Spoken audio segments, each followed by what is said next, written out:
Today, we're diving into one of the most powerful and, honestly, world-changing ideas in all of modern history: nationalism.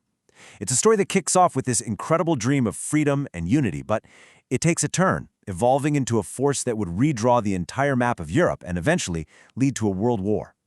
So, that's the big question, right?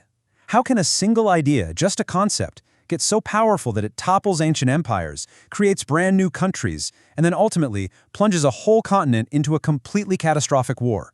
Well, that is the epic story we're going to unpack today. You know, our story doesn't start on a battlefield. It actually starts with a piece of art. Back in 1848, a French artist named Frédéric Souriau made this print, and it was his utopian vision for the future. You can see this long, winding procession of people. They represent all the different nations, and they're all marching right past the Statue of Liberty. And what's in the foreground? The shattered junk of absolute monarchy. This wasn't just some nice drawing. It was a radical dream of a world made up of free people governing themselves. And the end goal of this dream was something totally new: the nation-state. Now, you have to understand how revolutionary this was. Before this, you mostly had these huge multinational empires, where people had basically nothing in common except for the king or emperor they answered to.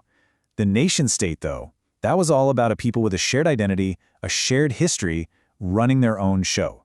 It was an identity that, more often than not, had to be forged in the fire of a common struggle. The philosopher Ernst Renan just put it perfectly in 1882. He said, "A nation isn't just about speaking the same language or living on the same piece of land, it's a large-scale solidarity." And I love this part. Its existence is a daily plebiscite. That means it's a choice that people have to make every single day to continue this shared life together. It's an act of will. So a nation isn't just something that exists, it has to be constantly chosen, constantly created by its people. So you have this powerful idea, this dream. How do you make it real? Well, the first big spark was lit during one of the most famous events in history, the French Revolution. And what's really fascinating here is just how practical the French revolutionaries were. They didn't just sit around talking about the nation in the abstract. No, they took actual concrete steps to build a real collective identity. They got rid of the idea of being a subject of the king and replaced it with being a citizen of the fatherland. They ditched the old royal flag for the tricolor. They set up a national assembly elected by the people, wrote new songs, swore new oaths. They even standardized laws and weights and measures for everyone. They were literally building a nation from the ground up, piece by piece.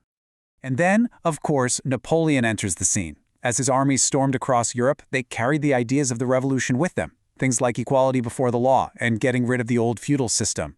But, and this is a huge but, it all came at a very steep price. People in the places he conquered quickly figured out that French liberation also meant insane taxes, having your mail read, and being forced to go fight in Napoleon's army. So you get this paradox. Napoleon spreads the seeds of nationalism everywhere, but in doing so, he also creates a fierce nationalist resistance against his own rule. So that resistance to Napoleon really woke up a sense of national identity all across Europe. But after he was defeated, the stage was set for our next chapter.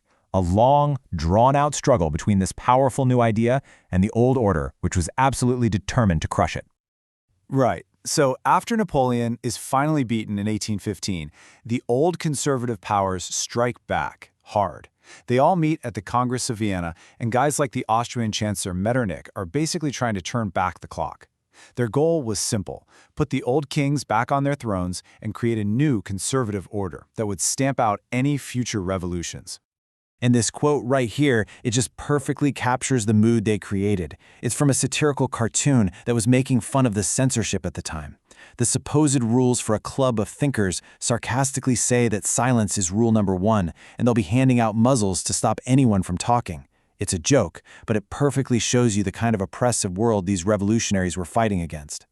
But you can't just put a muzzle on an idea, right? It doesn't work that way. So, driven into secret societies, this new group starts to emerge: the liberal nationalists.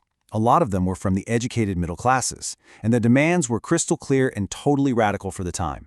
They wanted constitutions, a free press, and an end to rule by all-powerful kings. And most importantly, they believed the only way to guarantee all those freedoms was to create independent nation-states. And this clash of ideas wasn't just happening in secret clubs. It exploded onto the streets. This whole period becomes an age of revolutions. You see the Greeks start their fight for independence in 1821. Then a revolution in France in 1830 sets off this chain reaction across the continent. And then comes 1848, a massive wave of revolutions just sweeps through Europe, with people everywhere demanding their own nations and their own constitutions. But here's the thing. Most of those 1848 revolutions, they failed. And that failure leads to this dramatic transformation, a twist that fundamentally changed how nations would be built from that point forward. Okay, this is the big twist in our whole story. When all those liberal democratic attempts to create nations were crushed, the conservatives had this stunning aha moment. They realized nationalism was just too powerful to get rid of, so they decided to steal it. It was an absolutely brilliant political move. They took the most powerful idea of the century and they completely repurposed it. They decided to use nationalist feelings not to create democratic republics, but to build powerful authoritarian states built around the king and the army. And the textbook example of this is the unification of Germany. The mastermind was Prussia's chief minister, Otto von Bismarck. His method wasn't about votes or constitutions, it was, in his own famous words, iron and blood. He used Prussia's incredibly powerful army to fight 3 quick, decisive wars, and in 1871, the German Empire was officially declared, not in some new parliament building, but in the Hall of Mirrors at Versailles, the ultimate symbol of old monarchical power. Italy's unification was a little more complicated, and this table breaks it down really nicely. It was kind of like a 3-person job. You had Mazzini, the early revolutionary. He was the ideological soul of the movement. Then you had Count Cavour, the super-smart prime minister. He was the brain, using clever diplomacy. And finally, you had Giuseppe Garibaldi, the charismatic soldier, the sword, who led his army of volunteers to victory in the South. It was this mix of revolutionary fire and cold, hard, state-led politics.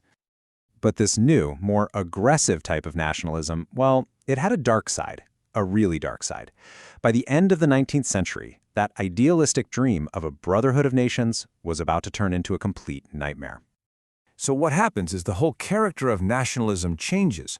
That early idealism just evaporates, and it's replaced by this narrow, competitive, my country is better than your country mindset. It wasn't about liberating your people anymore, it was about proving your nation was superior to everyone else's. And these nationalist groups became really intolerant, aggressive, and dangerously ready to go to war. And nowhere was this more dangerous than in the Balkans. I mean, just think of this volatile cocktail. You've got incredible ethnic diversity. It's all breaking away from the crumbling Ottoman Empire, and all the brand new Balkan states were intensely jealous and suspicious of each other. And to top it all off, you had all the big European powers meddling in the region, trying to grab influence. It was known as the powder keg of Europe, and for very good reason. And this leads to a truly disastrous new formula. Nationalism gets combined with imperialism. The great powers started to use these nationalist feelings, like, say, the desire for independence among Slavic groups, as a weapon to destabilize their rivals and expand their own empires. Building your nation's power now meant building an empire, and that, of course, was going to lead directly to conflict. In 1914, that powder keg finally exploded. The intense rivalries fueled by this toxic blend of nationalism and imperialism finally boiled over into the start of the First World War. I mean, what a tragic journey. This slide just lays it out perfectly. The stark contrast between the beginning and the end of our story. The dream of 1848 was all about brotherhood, democracy, and freedom. The reality of 1914? Imperialist rivalry, powerful empires, conquest, and just global disaster. So, to wrap it all up, in less than 70 years, an idea that started with this beautiful dream of human liberty got twisted into a justification for conquering other people and became a primary cause of one of the deadliest wars in all of human history. And all of this leaves us with a really important question for our own time. We've seen the absolute best and the absolute worst of what nationalism can become. So, in our interconnected world facing huge global challenges, what role should the nation play today? It's definitely something worth thinking about. Thanks for watching.